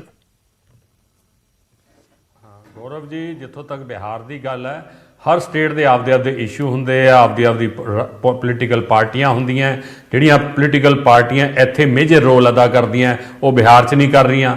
ਜੇ ਬੀਜੇਪੀ ਦੀ ਗੱਲ ਕਰੀਏ, ਬਿਹਾਰ ਦੇ ਵਿੱਚ ਮੋਦੀ ਜੀ ਦੀ ਪਾਰਟੀ ਮੇਜਰ ਰੋਲ ਅਦਾ ਕਰ ਰਹੀ ਹੈ, ਮੇਜਰ ਸੀਟਾਂ ਤੇ ਲੜਦੀ ਹੈ ਔਰ ਮੇਜਰ ਸੀਟਾਂ ਜਿੱਤ ਕੇ ਵੀ ਜਾ ਰਹੀ ਹੈ, ਜੋ ਪਤਾ ਲੱਗ ਰਿਹਾ ਰਿਜ਼ਲਟ ਆ ਰਿਹਾ। ਪਰ ਪੰਜਾਬ ਦੀ ਗੱਲ ਕਰੀਏ, ਇੱਥੇ ਇਹ ਇੱਕ ਮਾਈਨਰ ਪਾਰਟਨਰ ਰਿਹਾ ਹੁਣ ਤੱਕਨ, ਕੋਈ ਮੇਜਰ ਰੋਲ ਇਹਨਾਂ ਨੇ ਅਦਾ ਨਹੀਂ ਕੀਤਾ। ਤਾਂ ਬਾਕੀ ਹਰ ਸਟੇਟ ਦਾ ਫਰਕ ਹੁੰਦਾ ਹੈ। ਇਹ ਗੱਲ ਪੱਕੀ ਹੈ ਕਿ ਪੰਜਾਬ ਦੇ ਵਿੱਚ ਤੁਹਾਡੇ ਬੈਨਰਾਂ ਦੇ ਵਿੱਚ ਮੋਦੀ ਸਾਹਿਬ ਦੀ ਫੋਟੋ ਤਾਂ ਨਜ਼ਰ ਆਉਂਦੀ ਸੀ, ਤੁਹਾਨੂੰ ਲੱਗਦਾ ਹੈ ਕਿ ਕਿਸੇ ਤਰੀਕੇ ਨਾਲ ਤੁਹਾਨੂੰ ਵੀ ਫਾਇਦਾ ਕੀਤਾ ਉਹਨਾਂ ਨੇ? ਨਹੀਂ ਕੀਤਾ। ਸਾਡੇ ਨਾਲ ਥੋੜੀਆਂ ਸੀਟਾਂ 25% ਸੀਟਾਂ ਪੰਜਾਬ ਦੀਆਂ ਲੈ ਕੇ, ਉਹ ਵੀ ਸ਼ਹਿਰੀ ਸੀਟਾਂ ਲੈ ਕੇ, ਜਿੱਥੇ ਉਹਨਾਂ ਦਾ ਕੁਝ ਆਧਾਰ ਸੀਗਾ, ਉਹ ਸਾਡੇ ਨਾਲ ਪਿਛਲੇ 20 ਸਾਲਾਂ ਤੋਂ ਇਲੈਕਸ਼ਨ ਲੜ ਰਹੇ ਆ ਔਰ ਇਕੱਠੇ ਰਲ ਕੇ ਪੰਜਾਬ ਦੀ ਅਮਨ ਅਮਾਨ ਲਈ, ਸਾਰੇ ਪੰਜਾਬ ਨੂੰ ਅੱਗੇ ਲਿਜਾਣ ਲਈ ਅਸੀਂ ਇਕੱਠੇ ਰਹੇ ਵੀ ਆ ਔਰ ਇਮਾਨਦਾਰੀ ਨਾਲ ਦੋਵੇਂ ਪਾਰਟੀਆਂ ਨੇ ਜੋ ਵੀ ਆਪਦਾ ਮਿਨੀਮਮ ਏਜੰਡਾ ਹੁੰਦਾ ਸੀ, ਆਪਦੀਆਂ ਆਈਡੀਓਲੋਜੀ ਨੂੰ ਰੱਖ ਕੇ ਪੰਜਾਬ ਦੇ ਵਿੱਚ ਉਹੋ ਜਿਹੀ ਆਈਡੀਓਲੋਜੀ ਜਿਹੜੀ ਸ਼ਾਇਦ ਦੂਜੀਆਂ ਸਟੇਟਾਂ 'ਚ ਬੀਜੇਪੀ ਦੀ ਰਹਿੰਦੀ ਹੋਊ, ਪੰਜਾਬ ਦੇ ਵਿੱਚ ਉਹ ਨਹੀਂ ਨਾ ਲਿਆਉਣ ਦੀ ਸ਼ਬਦ। ਦੀਪਾ ਜੀ, ਮੈਂ ਉਹੀ ਜਾਣਨਾ ਚਾਹ ਰਿਹਾ ਸੀਗਾ ਕਿ ਮੈਂ ਉਹੀ ਜਾਣਨਾ ਚਾਹ ਰਿਹਾ ਸੀਗਾ ਕਿ ਮੋਦੀ ਮੈਜਿਕ ਦਾ ਜ਼ਿਕਰ ਹੁੰਦਾ ਹੈ ਬਿਹਾਰ ਚੋਣਾਂ ਦੇ ਵਿੱਚ, ਕਿਹਾ ਜਾ ਰਿਹਾ ਕਿ ਮੋਦੀ ਮੈਜਿਕ ਇੱਕ ਵਾਰ ਫਿਰ ਤੋਂ ਦੇ ਗਿਆ ਕਿ ਮੋਦੀ ਮੈਜਿਕ ਤੋਂ ਬਿਨਾ ਤੁਸੀਂ ਜਿਹੜੀਆਂ ਹਿੰਦੂ ਵੋਟਰਾਂ ਵਾਲੀਆਂ ਸੀਟਾਂ ਕਹਿ ਰਹੇ ਹੋ ਜਾਂ ਸ਼ਹਿਰੀ ਸੀਟਾਂ ਕਹਿ ਰਹੇ ਹੋ, ਉੱਥੇ ਨੁਕਸਾਨ ਅਕਾਲੀ ਦਲ ਨੂੰ ਨਹੀਂ ਲੱਗ ਰਿਹਾ ਕਿ ਹੋ ਜਾਏਗਾ? ਕਿ ਦੇਖੋ ਬਿਹਾਰ ਦੇ ਵਿੱਚ ਅੱਜ ਵੀ ਇੰਪੈਕਟ ਹੈਗਾ, ਪੰਜਾਬ 'ਚ ਨੁਕਸਾਨ ਨਾ ਹੋ ਜਾਏ ਸਾਨੂੰ। ਗੌਰਵ ਜੀ, ਇੱਕ ਇਹ ਪਰਸੈਪਸ਼ਨ ਬਣੀ ਹੋਈ ਹੈ, ਇਹ ਮੰਨਿਆ ਜਾਂਦਾ ਹੈ ਕਿ ਬੀਜੇਪੀ ਜਿਹੜੀ ਮਾਈਨੋਰਟੀਜ਼ ਦੇ ਖਿਲਾਫ ਹੈ। ਇਹ ਦੇਖੋ, ਮੈਂ ਨਹੀਂ ਕਹਿੰਦਾ, ਇੱਕ ਪਰਸੈਪਸ਼ਨ ਬਣੀ ਹੈ, ਜਿਹਨੂੰ ਮਰਜ਼ੀ ਪੁੱਛ ਲਓ। ਪੰਜਾਬ ਦੇ ਵਿੱਚ ਮਾਈਨੋਰਟੀਜ਼ ਮੈਜੋਰਟੀ 'ਚ ਹੈ, ਇੱਥੇ ਸਿੱਖ ਵੋਟਰ ਜ਼ਿਆਦਾ ਹੈ। ਦੀਪਾ ਸਾਹਿਬ, 1.5 ਮਹੀਨੇ 'ਚ ਬਣੀ ਹੈ ਕਿ ਪਹਿਲਾਂ ਵੀ ਸੀ? 1.5 ਮਹੀਨੇ ਤੋਂ ਹੀ ਤੁਸੀਂ ਵੱਖਰੇ ਹੋਏ ਹੋ ਸਰ। ਪਹਿਲਾਂ ਵੀ ਹੈ, 1.5 ਮਹੀਨੇ ਚ ਅਸੀਂ ਪੰਜਾਬ ਦਾ ਜਿੱਥੋਂ ਗੱਲ ਰਿਹਾ ਉੱਥੇ ਅਸੀਂ ਉਹੋ ਜੀ ਬੀਜੇਪੀ ਨੂੰ ਕਦੀ ਉਹਨਾਂ ਨੇ ਉਹੋ ਜੀ ਗੱਲ ਨਹੀਂ ਕੀਤੀ, ਪਰ ਜਦੋਂ ਅਸੀਂ ਕਦੀ ਕੀਤੀ ਨਹੀਂ, ਜਦੋਂ ਕਦੀ ਕਰਦੇ ਉਹੋ ਜੀ ਗੱਲ ਤਾਂ ਅਸੀਂ ਬਰਾਬਰ ਉਹਨਾਂ ਦੇ ਖੜਦੇ ਕਿ ਪੰਜਾਬ 'ਚ ਅਸੀਂ ਗੱਲ ਨਹੀਂ ਚੱਲਦੇ ਰਵਾਂਗੇ। ਤੁਸੀਂ ਯੂਪੀ 'ਚ ਕੀ ਕਰਦੇ ਹੋ, ਬਿਹਾਰ 'ਚ ਕੀ ਕਰਦੇ ਹੋ, ਤੁਸੀਂ ਜਾਣਦੇ ਹੋ, ਪਰ ਪੰਜਾਬ ਦੇ ਵਿੱਚ ਅਸੀਂ ਨਹੀਂ ਵੇਖਾਂਗੇ। ਪਰ ਜਿੱਥੇ ਇਹ ਪਰਸੈਪਸ਼ਨ ਬਣੀ ਹੈ, ਕਿਉਂਕਿ ਆਰਐਸਐਸ ਇਹਨਾਂ ਦਾ ਏਜੰਡਾ ਤੈਅ ਕਰਦਾ ਔਰ ਆਰਐਸ ਦੀ ਜਿਹੜੀ ਆਈਡੀਓਲੋਜੀ ਹੈ ਉਹ ਸਾਰੇ ਦੇਸ਼ ਨੂੰ ਪਤਾ, ਔਰ ਪੰਜਾਬ ਦੇ ਵਿੱਚ ਜਿੱਥੇ ਮਾਈਨੋਰਟੀਜ਼ ਹੈ, ਬੀਜੇਪੀ ਉਵੇਂ ਕਾਮਯਾਬ ਨਹੀਂ ਹੋ ਸਕਦੀ ਜਿਵੇਂ ਬਾਕੀ ਵੀ ਸਾਡੇ ਬੁਲਾਰੇ ਦੱਸ ਰਹੇ ਹੈ। ਸੋ ਠੀਕ ਹੈ, ਮੈਂ ਤੁਹਾਡੇ ਕੋਲ ਵਾਪਸ ਆਉਣਾ, ਮੈਂ ਰੁਕ ਕਰਦਾ, ਮੈਂ ਸਰ ਤੁਹਾਡੇ ਕੋਲ ਵਾਪਸ ਆਉਂਗਾ। ਦੀਪਾ ਜੀ, ਮੈਂ ਰੋੜੀ ਜੀ ਦਾ ਰੁਕ ਕਰ ਲਵਾਂ, ਆਮ ਆਦਮੀ ਪਾਰਟੀ ਦੇ ਵਿਧਾਇਕ ਸਾਡੇ ਨਾਲ ਨੇ। ਰੋੜੀ ਸਾਹਿਬ, ਦੇਖੋ ਬਿਹਾਰ ਚੋਣਾਂ ਦੇ ਵਿੱਚ ਕੁਝ ਵੱਖਰਾ ਵੀ ਹੁੰਦਾ ਨਜ਼ਰ ਆਇਆ। ਮੈਂ ਕੁਝ ਦੇਖ ਰਿਹਾ ਸੀਗਾ, ਜਿਹੜੇ ਹੁਣ ਤੱਕ ਰੁਝਾਨ ਜਾਂ ਫਿਰ ਨਤੀਜੇ ਨੇ, ਉਹਨਾਂ ਦੇ ਵਿੱਚ ਸੀਪੀਆਈ ਐਮਐਲ ਜਿਹੜੀਆਂ 3 ਸੀਟਾਂ ਸੀ ਉਹ ਇਸ ਵਾਰ 12 ਦੇ ਉੱਤੇ ਅੱਗੇ ਜਿੱਤੀ ਹੈ। ਸੀਪੀਆਈ ਦੀਆਂ 3 ਸੀਟਾਂ 0 ਤੋਂ ਪਹੁੰਚੀਆਂ ਨੇ, ਸੀਪੀਐਮ ਦੀਆਂ 3 ਸੀਟਾਂ 0 ਤੋਂ ਅੱਗੇ ਵਧੀਆਂ ਨੇ। ਇਹ ਅੰਕੜੇ ਹਾਲਾਂਕਿ ਬਦਲ ਸਕਦੇ ਨੇ। ਤੁਹਾਨੂੰ ਲੱਗਦਾ ਹੈ ਕਿ ਨਵੀਆਂ ਪਾਰਟੀਆਂ ਦੇ ਲਈ, ਖੇਤਰੀ ਪਾਰਟੀਆਂ ਦੇ ਲਈ ਕੋਈ ਨਵੀਂ ਕਿਰਨ ਦਿਖਦੀ? ਹਾਲਾਂਕਿ ਇਹ ਪਾਰਟੀਆਂ ਮੈਂ ਜਿਨ੍ਹਾਂ ਦਾ ਜ਼ਿਕਰ ਕਰ ਰਿਹਾ ਨੈਸ਼ਨਲ ਪੱਧਰ ਤੇ ਵੀ ਹੁੰਦੀਆਂ ਨੇ, ਪਰ ਖਾਸ ਤੌਰ ਤੇ ਆਮ ਆਦਮੀ ਪਾਰਟੀ ਕਿ 2017 ਜੋ ਨਹੀਂ ਕਰ ਸਕੀ, ਇਹ ਰਿਫਲੈਕਸ਼ਨ ਹੈ ਕਿ ਦੇਖੋ ਉੱਥੇ ਜਾ ਕੇ ਵਧੀਆ ਪੋਜੀਸ਼ਨ 'ਚ ਨਜ਼ਰ ਆਈਆਂ ਨੇ ਕੁਝ ਪਾਰਟੀਆਂ। ਸਾਡੇ ਲਈ ਵੀ ਪੰਜਾਬ 'ਚ ਕੋਈ ਕਿਰਨ ਹੋ ਸਕਦੀ ਹੈ? ਦੇਖੋ, ਪੰਜਾਬ ਜਿਹੜਾ ਨਾ ਕਾਫੀ ਲੰਬੇ ਸਮੇਂ ਤੋਂ ਜਿਹੜਾ ਉਹ ਤੀਜੇ ਬਦਲ ਦੀ ਭਾਲ ਵਿੱਚ ਹੈ ਜੀ। ਉਹਦੇ ਵਿੱਚ ਵੱਖ-ਵੱਖ ਜਿਹੜੀਆਂ ਮੂਵਮੈਂਟਾਂ ਵੀ ਉੱਠੀਆਂ ਨੇ। ਉਹ ਭਾਵੇਂ ਕਿਸੇ ਟਾਈਮ ਦੇ ਵਿੱਚ ਜਿਹੜੀ ਕਮਿਊਨਿਸਟ ਪਾਰਟੀ ਆ ਉਹਨਾਂ ਦੇ ਵੀ ਪੰਜਾਬ ਦੇ ਵਿੱਚ ਐਮਐਲਏ ਰਹੇ ਨੇ। ਉਸ ਤੋਂ ਬਾਅਦ ਬਸਪਾ ਦੇ ਵੀ ਪੰਜਾਬ ਦੇ ਵਿੱਚ ਜਿਹੜੇ ਐਮਐਲਏ ਰਹੇ ਨੇ। ਉਸ ਤੋਂ ਬਾਅਦ ਲੋਕ ਭਲਾਈ ਪਾਰਟੀ ਨੇ ਵੀ ਪੰਜਾਬ ਦੇ ਲੋਕਾਂ ਦੇ ਘਰ ਦੇ ਵਿੱਚ ਦਸਤਕ ਦਿੱਤੀ ਹੈ। ਉਸ ਤੋਂ ਬਾਅਦ ਮਨਪ੍ਰੀਤ ਬਾਦਲ ਸਾਹਿਬ ਨੇ ਵੀ ਜਿਹੜੀ ਹੈ ਉਹ ਜਾ ਕੇ ਆਪਣੀ ਪਾਰਟੀ ਬਣਾਈ ਹੈ। ਉਸ ਤੋਂ ਬਾਅਦ ਆਮ ਆਦਮੀ ਪਾਰਟੀ ਜਿਹੜੀ ਇੱਕ ਨਵਾਂ ਬਦਲ ਆਇਆ, ਔਰ ਤੁਸੀਂ ਇਹਦਾ ਜਿਹੜਾ ਥਰਡ ਫਰੰਟ ਦਾ ਫੋਰਥ ਸ਼ੇਅਰ ਦੇਖੋ, ਹਰ ਵਾਰ ਜਦੋਂ ਇਲੈਕਸ਼ਨ ਦੇ ਵਿੱਚ ਕੋਈ ਨਵੀਂ ਧਿਰ ਖੜੀ ਹੋਈ ਹੈ ਤਾਂ ਲੋਕਾਂ ਨੇ ਉਹਨੂੰ ਜਿਹੜਾ ਆਪਣੇ ਰਾਜਮਾ ਹੁੰਗਾਰਾ ਦਿੱਤਾ ਹੈ। ਔਰ ਲੋਕਾਂ ਨੇ ਪਿਛਲੀ ਵਾਰ ਸਾਨੂੰ ਜਿਹੜਾ ਪੰਜਾਬ ਦੇ ਵਿੱਚ ਮੁੱਖ ਭੂਮੀ ਦੇ ਜਿਹੜੀ ਆਪਣੇ ਚੌਕੀਦਾਰਾਂ ਦਾ ਕੰਮ ਦਿੱਤਾ ਸੀਗਾ ਸਾਨੂੰ, ਜਿਹੜੇ ਮੁੱਖ ਵਿਰੋਧੀ ਧਿਰ ਦਾ। ਔਰ ਸਾਨੂੰ ਪੂਰਨ ਉਮੀਦ ਹੈ ਕਿ ਆਉਣ ਵਾਲੇ ਸਮੇਂ ਦੇ ਵਿੱਚ ਲੋਕ ਸਾਨੂੰ ਜਿਹੜਾ ਤੀਜੇ ਫਰੰਟ ਵਜੋਂ ਦੇਖ ਰਹੇ ਨੇ। ਠੀਕ ਹੈ, ਨਹੀਂ ਰੋੜੀ ਸਾਹਿਬ, ਮੇਰਾ ਇੱਕ ਸਵਾਲ ਵੀ ਛੋਟਾ ਜਿਹਾ, ਮੇਰੇ ਕੋਲ ਸਵਾਲ ਛੋਟਾ ਜਿਹਾ ਸਰ। ਮਹਾਗਠਜੋੜ ਹੋਇਆ, ਉੱਥੇ ਮਹਾਗਠਬੰਧਨ ਬਣਿਆ ਬਿਹਾਰ ਦੇ ਵਿੱਚ, RJD, Congress, CPI ML, CPM, CPI, ਇਹ ਸਾਰੀਆਂ ਪਾਰਟੀਆਂ ਇਕੱਠੀਆਂ ਹੋ ਗਈਆਂ। ਇਹ ਤੀਜਾ ਬਦਲ ਪੰਜਾਬ 'ਚ ਮਹਾਗਠਜੋੜ ਹੋ ਸਕਦਾ ਹੈ ਕਿ ਅਸੀਂ ਮਹਾਗਠਜੋੜ ਦਾ ਕਵਰ ਕਰਦੇ ਨਜ਼ਰ ਆਈਏ ਕਿ ਆਮ ਆਦਮੀ ਪਾਰਟੀ, ਲੋਕ ਇਨਸਾਫ ਪਾਰਟੀ, ਉਹ ਪਿਛਲੀ ਵਾਰ ਵੀ ਤੁਹਾਡੇ ਨਾਲ ਸੀ, ਜਾਂ ਫਿਰ ਟਕਸਾਲੀ, ਢੀਂਡਸਾ, ਧੜਾ, ਖਹਿਰਾ, ਇਹ ਸਾਰੇ ਇਕੱਠੇ ਹੋ ਕੇ ਹੋ ਸਕਦੇ ਹੋ ਤੁਸੀਂ ਉਹਨਾਂ ਦੇ ਨਾਲ ਇਕੱਠੇ ਕਿ ਨਹੀਂ? ਬੀਐਸਪੀ ਵੀ ਹੈਗੀ ਹੈ ਜਾਂ ਫਿਰ ਸੀਪੀਆਈ ਵੀ ਹੈਗੀ ਹੈ, ਜਿੰਨਾ ਵੀ ਆਧਾਰ ਹੈ ਉਹਨਾਂ ਦਾ।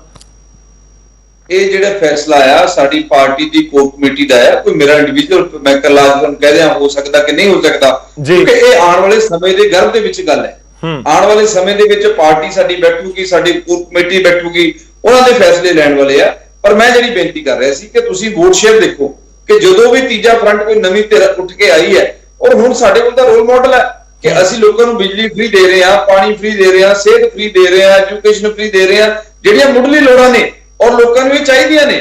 ਲੋਕਾਂ ਨੂੰ ਮੁੱਦਿਆਂ ਦੇ ਉੱਤੇ ਜੇਕਰ ਗੱਲ ਕਰੀਏ ਤਾਂ ਜੇਕਰ ਲੋਕ ਪਿੰਡਾਂ ਦੇ ਵਿੱਚ ਧੜੇਬਾਜ਼ੀ ਨੂੰ ਛੱਡ ਕੇ ਪੋਲੀਟੀਕਲ ਪਾਰਟੀ ਤੋਂ ਉੱਠ ਕੇ ਜੇਕਰ ਮੁੱਦੇ ਦੇ ਵੋਟ ਪਾਉਣ ਤਾਂ ਮੈਂ ਸਮਝਦਾ ਪੂਰੀ ਦੀਆਂ ਪੂਰੀਆਂ ਸੀਟਾਂ ਜਿਹੜੀਆਂ ਆਮ ਆਦਮੀ ਪਾਰਟੀ ਨੂੰ ਲੈ ਸਕਦੀ। ਚਲੋ ਠੀਕ ਹੈ ਸਰ, ਪਿਛਲੀ ਵਾਰ ਤੁਸੀਂ 100 ਸੀਟਾਂ ਦਾ ਦਾਅਵਾ ਕਰ ਰਹੇ ਸੀ, ਇਸ ਵਾਰ ਦੇਖਣਾ ਹੋਵੇਗਾ ਕਿ ਮੈਂ ਕਹਿ ਰਿਹਾ ਜੇਕਰ ਧੜੇਬਾਜ਼ੀ ਤੋਂ ਉੱਠ ਖੜਨਾ ਲੋਕ ਪਿੰਡਾਂ 'ਚ ਧੜੇਬਾਜ਼ੀ ਫਸੇ ਹੋਏ ਨਾ ਜੀ। ਠੀਕ ਹੈ, ਢਿੱਲੋਂ ਸਾਹਿਬ ਤੁਹਾਡਾ ਰਿਐਕਸ਼ਨ ਸਰ ਮਹਾਗਠਜੋੜ ਵਾਲੇ ਬਿਆਨ ਦੇ ਉੱਤੇ। ਰੋੜੀ ਸਾਹਿਬ ਕਹਿ ਰਹੇ ਨੇ ਕਿ ਪੰਜਾਬ ਤੀਜਾ ਬਦਲ ਭਾਲ ਰਿਹਾ ਹੈ, ਪੰਜਾਬ ਦੇ ਲੋਕ ਤੀਜਾ ਬਦਲ ਚਾਹੁੰਦੇ ਨੇ, ਮਤਲਬ ਸਿੱਧਾ ਜਿਹਾ ਨਾ ਕਾਂਗਰਸ ਨਾ ਅਕਾਲੀ ਦਲ ਬੀਜੇਪੀ, ਤੀਜਾ ਬਦਲ। ਤੁਹਾਨੂੰ ਲੱਗਦਾ ਕਿ ਮਹਾਗਠਜੋੜ ਵਾਲਾ ਜਿਹੜਾ ਕਲਚਰ ਹੈ ਉਹ ਚਾਹੇ ਯੂਪੀ ਚ ਨਜ਼ਰ ਆਇਆ ਜਾਂ ਬਿਹਾਰ ਚ ਨਜ਼ਰ ਆਇਆ ਜਾਂ ਦੇਸ਼ ਦੀ ਪੋਲਿਟਿਕਸ ਦੇ ਵਿੱਚ ਨਜ਼ਰ ਆਇਆ, ਉਹ ਪੰਜਾਬ 'ਚ ਵੀ ਨਜ਼ਰ ਆ ਸਕਦਾ 2022 ਚ, ਔਰ ਤੁਹਾਡੇ ਲਈ ਉਹੀ ਚੁਣੌਤੀ ਹੋਏਗਾ?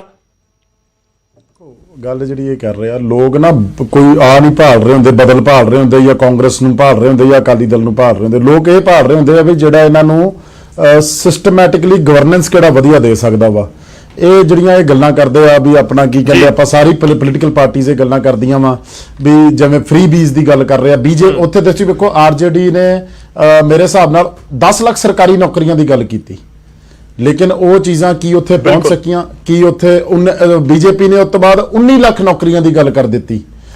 ਸੋ ਗੱਲ ਹੈ ਜਿਹੜੇ ਚੁਣਾਵੀ ਵਾਅਦੇ ਹੁੰਦੇ ਆ ਔਰ ਉਹਨੂੰ ਵਾਅਦਿਆਂ ਨੂੰ ਪੂਰਾ ਕਰਨ ਦੀ ਸ਼ਮਤਾ ਕੌਣ ਰੱਖਦਾ ਵਾ, ਉਹ ਇੰਪੋਰਟੈਂਟ ਆ। ਸੋ ਮੈਂ ਜਿਹੜਾ ਤੁਸੀਂ ਇਹ ਮਹਾਗਠਬੰਧਨ ਕਹਿ ਲਓ, ਅਲਾਇੰਸ ਰੋਜ਼ਗਾਰ ਤੁਸੀਂ ਵੀ ਕਿਹਾ ਸੀ, ਅਸੀਂ ਤਾਂ ਹੁਣ ਵੀ ਕਹਿ ਰਹੇ ਹਾਂ, ਅਸੀਂ ਤਾਂ ਕਹਿ ਰਹੇ ਦੇ ਵੀ ਰਹੇ ਹਾਂ। ਸੋ ਇਹ ਗੱਲ ਕਹਿਣ ਨਾਲ ਨਹੀਂ ਹੁੰਦੀ, ਡਿਲੀਵਰੀ ਬਹੁਤ ਜ਼ਰੂਰੀ ਆ। ਡਿਲੀਵਰੀ ਦੇ ਨਾਲ ਨਾਲ ਤੁਹਾਡਾ ਜਿਹੜਾ ਇੱਕ ਬੰਦੇ ਤੇ ਜਿਹਦੇ ਤੇ ਵਿਸ਼ਵਾਸ ਆ, ਜਿਹੜਾ ਗਵਰਨੈਂਸ ਦੇ ਸਕਦਾ ਵਾ, ਜਿਹੜਾ ਲੀਡਰਸ਼ਿਪ ਦੇ ਸਕਦਾ ਵਾ, ਉਹ ਬਹੁਤ ਜ਼ਰੂਰੀ ਆ। ਵਾਅਦੇ ਕਰਨ ਨਾਲ ਜਾਂ ਮੇਰੇ ਕਹਿਣ ਨਾਲ ਜਾਂ ਤੁਹਾਡੇ ਜਾਂ ਇਹਨਾਂ ਦੇ ਕਹਿਣ ਨਾਲ ਨਹੀਂ ਕੁਝ ਵੀ ਹੋਣਾ। ਲੋਕਾਂ ਨੂੰ ਆਪਣਾ ਮੇਰੇ ਹਿਸਾਬ ਨਾਲ ਜਿੰਨੀ ਮੇਰੀ ਸੋਚ ਸਮਝ ਕਹਿੰਦੀ ਆ, ਲੋਕਾਂ ਨੂੰ ਵਿਸ਼ਵਾਸ ਕਿਹਦੇ ਤੇ ਆ, ਠੀਕ ਹੈ। ਇਹ ਹੁਣ ਵੀ ਆ ਦੇਖੋ, ਤੁਸੀਂ ਦੇਖੋ ਜਿਹੜੀ ਆਪਣੀ ਰੋਜ਼ ਦੀ ਤਕਰਾਰ ਹੁੰਦੀ ਆ ਜਾਂ ਰੋਜ਼ ਦੀ ਬਹਿਸਬਾਜ਼ੀਆਂ ਹੁੰਦੀਆਂ, ਉਹ 2022 ਨੂੰ ਲੈ ਕੇ ਆ ਹੁੰਦੀਆਂ, ਲੇਕਿਨ 2022 ਦਾ ਜਦੋਂ ਰਿਪੋਰਟ ਕਾਰਡ ਆਊਗਾ, ਜਦੋਂ ਸਮਾਂ ਪੂਰਾ ਮੈਂ ਮਾਫੀ ਚਾਹੂੰਗਾ, ਮੈਂ ਸਰੀਨ ਸਾਹਿਬ ਦਾ ਇੱਕ ਛੋਟਾ ਜਿਹਾ ਰਿਐਕਸ਼ਨ ਲੈਣਾ। ਸਰੀਨ ਸਾਹਿਬ, ਮਹਾਗਠਜੋੜ ਵਾਲੇ ਪਾਸੇ ਬੀਜੇਪੀ ਜਾ ਸਕਦੀ ਹੈ, ਆਮ ਤੌਰ ਤੇ ਸਾਰੀਆਂ ਥਾਵਾਂ ਦੇ ਉੱਤੇ ਮਹਾਗਠਜੋੜ ਤੁਹਾਡੇ ਖਿਲਾਫ ਖੜਾ ਹੁੰਦਾ ਹੈ, ਤਾਂ ਕੀ ਪੰਜਾਬ ਦੇ ਵਿੱਚ ਬੀਜੇਪੀ ਮਹਾਗਠਜੋੜ ਖੜਾ ਕਰ ਸਕਦੀ ਹੈ?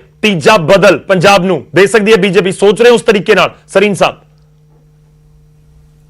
ਭਾਰਤੀ ਜਨਤਾ ਪਾਰਟੀ, ਜਿਸ ਤੱਕ ਪੰਜਾਬ ਦਾ ਸਵਾਲ ਹੈ, ਆਪਣੇ ਆਪ ਦੇ ਵਿੱਚ ਇਸ ਅਕਾਲੀ ਦਲ ਔਰ ਕਾਂਗਰਸ ਦਾ ਜਿਹੜਾ ਬਦਲ ਹੈ ਉਸ ਰੂਪ ਦੇ ਵਿੱਚ ਆਪਣੇ ਆਪ ਨੂੰ ਪ੍ਰੋਜੈਕਟ ਕਰ ਰਹੀ ਹੈ। ਔਰ ਮੈਨੂੰ ਵਿਸ਼ਵਾਸ ਹੈ ਅਸੀਂ ਸਾਰੀਆਂ 117 ਸੀਟਾਂ ਦੇ ਉੱਤੇ ਚੋਣ ਲੜਨ ਦੀ ਤਿਆਰੀ ਕਰ ਰਹੇ ਹਾਂ। ਔਰ ਅਸੀਂ ਇੱਕ ਜਿਹੜਾ ਬਦਲ ਦੀ ਗੱਲ ਕਰਦੇ ਹੋ, ਅਸੀਂ ਇਹ ਉਮੀਦ ਕਰਦੇ ਹਾਂ ਕਿ 2022 ਦੇ ਵਿੱਚ ਆਪਣੇ ਕੰਮਾਂ ਦੇ ਬੂਤੇ ਦੇ ਉੱਤੇ ਅਸੀਂ ਜਨਤਾ ਦੇ ਵਿੱਚ ਜਾਵਾਂਗੇ ਔਰ ਸਾਨੂੰ ਭਰਵਾਂ ਹੁੰਗਾਰਾ ਮਿਲੇਗਾ। ਰਹੀ ਗੱਲ ਗੱਠਜੋੜ ਦੀ, ਠੀਕ ਹੈ ਸਰੀਨ ਸਾਹਿਬ, ਸ਼ੁਕਰੀਆ, ਧੰਨਵਾਦ। ਮੇਰੇ ਕੋਲ ਸਮਾਂ ਖਤਮ ਹੋ ਚੱਲਿਆ, ਮੈਂ ਮਾਫੀ ਚਾਹੂੰਗਾ ਅੱਜ ਸਾਰੇ ਦਰਸ਼ਕਾਂ ਨੂੰ, ਜਿੰਨੇ ਕ ਅਸੀਂ ਸਮਾਂ ਦੇ ਸਕੇ ਆਪਣੇ ਸਾਰੇ ਮਹਿਮਾਨਾਂ ਨੂੰ। ਰੋੜੀ ਸਾਹਿਬ ਤੁਹਾਡਾ ਵੀ ਧੰਨਵਾਦ, ਢਿੱਲੋਂ ਸਾਹਿਬ ਤੁਹਾਡਾ ਵੀ, ਤੇ ਦੀਪਾ ਜੀ ਤੁਹਾਡਾ ਵੀ ਧੰਨਵਾਦ ਸਾਡੇ ਨਾਲ ਜੁੜਨ ਦੇ ਲਈ। ਪ੍ਰੋਫੈਸਰ ਮਨਜੀਤ ਸਾਡੇ ਨਾਲ ਜੁੜੇ ਸੀ, ਉਹਨਾਂ ਦਾ ਵੀ ਬਹੁਤ ਬਹੁਤ ਧੰਨਵਾਦ ਸਾਡੇ ਨਾਲ ਜੁੜਨ ਦੇ ਲਈ। ਤਾਂ ਚਰਚਾ ਦੇ ਵਿੱਚ ਇੱਕ ਚੀਜ਼ ਨਿਕਲ ਕੇ ਸਾਫ਼ ਆ ਰਹੀ ਹੈ ਕਿ ਤੀਜੇ ਬਦਲ ਦਾ ਜ਼ਿਕਰ ਜ਼ਰੂਰ ਹੋ ਰਿਹਾ ਹੈ, ਪਰ ਕੀ ਵਾਕਈ ਤੀਜਾ ਬਦਲ ਪੰਜਾਬ ਨੂੰ ਮਿਲੇਗਾ? ਉਸ ਦਾ ਕੀ ਰੂਪਰੇਖਾ ਹੋਏਗੀ, ਕੀ ਸ਼ਕਲ ਹੋਏਗੀ, ਕੀ ਚਿਹਰਾ ਹੋਏਗਾ, ਉਸ ਦੇ ਉੱਤੇ ਵੀ ਜ਼ਰੂਰ ਚਰਚਾ ਦਾ ਵਿਸ਼ਾ ਹੈ। ਪਰ ਇੱਕ ਚੀਜ਼ ਜ਼ਰੂਰ ਹੈ ਕਿ ਬਿਹਾਰ ਦੇ ਇਲੈਕਸ਼ਨ, ਉੱਥੇ ਦੇ ਮੁੱਦੇ ਉਹਨਾਂ ਦੇ ਉੱਤੇ ਲੜੇ ਜਾ ਰਹੇ ਨੇ ਜਾਂ ਲੜੇ ਗਏ ਨੇ, ਤੇ ਪੰਜਾਬ ਦੇ ਮੁੱਦੇ ਅਲੱਗ ਹੋਣਗੇ। ਪਰ ਇਸ ਵਿਚਾਲੇ ਬੀਜੇਪੀ ਦੀ ਭੂਮਿਕਾ ਕੀ ਹੋਏਗੀ? ਪ੍ਰਧਾਨ ਮੰਤਰੀ ਨਰਿੰਦਰ ਮੋਦੀ ਦਾ ਚਿਹਰਾ ਲੈ ਕੇ ਜੇ ਬੀਜੇਪੀ ਉਤਰਦੀ ਹੈ ਤਾਂ ਕੀ ਉਹ ਮੋਦੀ ਮੈਜਿਕ ਦਾ ਜੋ ਜ਼ਿਕਰ ਕੀਤਾ ਜਾਂਦਾ ਹੈ 2022 ਤੱਕ ਬਰਕਰਾਰ ਰਹੇਗਾ ਕਿ ਪੰਜਾਬ 'ਚ ਵੀ ਉਸ ਦਾ ਅਸਰ ਨਜ਼ਰ ਆਏਗਾ? ਕਹਿ ਰਹੇ ਸਭ ਕੁਝ ਭਵਿੱਖ ਦੇ ਗਰਭ ਦੇ ਵਿੱਚ ਹੈ ਕਿ ਹੋਏਗਾ ਕੀ? ਇੰਤਜ਼ਾਰ ਹੈ 2022 ਦਾ ਸਾਰਿਆਂ ਨੂੰ, ਉਸ ਚੋਣ ਵਰੇ ਦਾ। ਤੇ ਹੁਣ ਵਾਰੀ ਹੈ ਸਾਡੇ ਦਰਸ਼ਕਾਂ ਦੀ ਰਾਏ ਜੋ ਤੁਹਾਡੇ ਨਾਲ ਅਸੀਂ ਸਾਂਝੀ ਕਰਾਂਗੇ। ਅਸੀਂ ਅੱਜ ਸਵਾਲ ਪੁੱਛਿਆ ਬਿਹਾਰ ਚੋਣਾਂ ਦੇ ਨਾਲ ਜੁੜਿਆ ਹੋਇਆ, ਬਿਹਾਰ ਚੋਣਾਂ ਦੇ ਨਤੀਜਿਆਂ ਦਾ ਕੀ ਪੰਜਾਬ ਦੇ ਉੱਤੇ ਅਸਰ ਪੈ ਸਕਦਾ, ਪੰਜਾਬ ਚੋਣਾਂ ਤੇ ਅਸਰ ਪੈ ਸਕਦਾ, ਕਿ ਬਿਹਾਰ ਚੋਣਾਂ ਦੇ ਨਤੀਜਿਆਂ ਦਾ ਅਸਰ ਪੈ ਸਕਦਾ ਪੰਜਾਬ ਦੇ ਉੱਤੇ? ਤਾਂ ਇਸ ਦੇ ਉੱਤੇ ਜੋ ਤੁਸੀਂ ਆਪਣੀ ਰਾਏ ਭੇਜੀ ਉਹ ਵੀ ਤੁਹਾਨੂੰ ਦਿਖਾਣੇ ਆ। ਦਰਅਸਲ ਸਵਾਲ ਇਸ ਕਰਕੇ ਵੀ ਜ਼ਰੂਰੀ ਹੈ ਕਿਉਂਕਿ ਆਮ ਤੌਰ ਤੇ ਕਿਹਾ ਜਾਂਦਾ ਹੈ ਕਿ ਇੱਕ ਚੋਣਾਂ ਹੋ ਗਈਆਂ, ਉਸ ਦਾ ਰਿਜ਼ਲਟ ਆਇਆ ਤੇ ਉਸ ਦਾ ਦੂਜੀ ਸਟੇਟ ਦੇ ਉੱਤੇ ਇੰਪੈਕਟ ਹੋ ਸਕਦਾ। ਹਾਲਾਂਕਿ ਥੋੜਾ ਜਿਹਾ ਸਮਾਂ ਹੈ ਅਜੇ, ਜੇ 2-3 ਮਹੀਨੇ ਬਾਅਦ ਹੁੰਦਾ ਤਾਂ ਵੀ ਸ਼ਾਇਦ ਕੁਝ ਵੱਖਰੇ ਸਮੀਕਰਨ ਹੁੰਦੇ, ਪਰ ਪੰਜਾਬ ਦੀਆਂ ਚੋਣਾਂ ਦੇ ਵਿੱਚ ਅਜੇ ਸਾਲ ਸਵਾ ਸਾਲ ਦਾ ਸਮਾਂ ਹੈਗਾ। ਜਨਵਰੀ ਫਰਵਰੀ ਦੇ ਵਿੱਚ ਜਾ ਕੇ 2022 ਚੋਣਾਂ ਹੋਣਗੀਆਂ ਤੇ ਇਸ ਵਿਚਾਲੇ ਜੋ ਸਾਡੇ ਦਰਸ਼ਕਾਂ ਦੀ ਰਾਏ ਪਹੁੰਚੀ ਹੈ ਹੁਣ ਉਹ ਤੁਹਾਡੀ ਟੀਵੀ ਸਕਰੀਨ ਦੇ ਉੱਤੇ। ਜ਼ਿਆਦਾਤਰ ਸਾਡੇ ਦਰਸ਼ਕਾਂ ਨੂੰ ਲੱਗਦਾ ਕਿ ਨਹੀਂ, ਬਿਹਾਰ ਚੋਣਾਂ ਦਾ ਪੰਜਾਬ ਦੇ ਉੱਤੇ, ਪੰਜਾਬ ਦੀਆਂ ਚੋਣਾਂ ਦੇ ਉੱਤੇ ਕੋਈ ਅਸਰ ਨਜ਼ਰ ਨਹੀਂ ਆਏਗਾ। 25% ਦਾ ਜਵਾਬ ਹਾਂ ਦੇ ਵਿੱਚ ਹੈ, ਜਦਕਿ 75% ਦਾ ਜਵਾਬ ਨਹੀਂ ਦੇ ਵਿੱਚ ਹੈ। ਤੁਹਾਡੀ ਟੀਵੀ ਸਕਰੀਨ ਦੇ ਉੱਤੇ ਸਾਡੇ ਅੱਜ ਦੇ ਸਵਾਲ ਦੇ ਉੱਤੇ ਸਾਡੇ ਦਰਸ਼ਕਾਂ ਦੀ ਜੋ ਰਾਏ ਹੈ ਉਸ ਦਾ ਨਤੀਜਾ। ਫਿਲਹਾਲ ਦੇ ਲਈ ਮੈਨੂੰ ਇਜਾਜ਼ਤ ਦਿਓ, ਧੰਨਵਾਦ।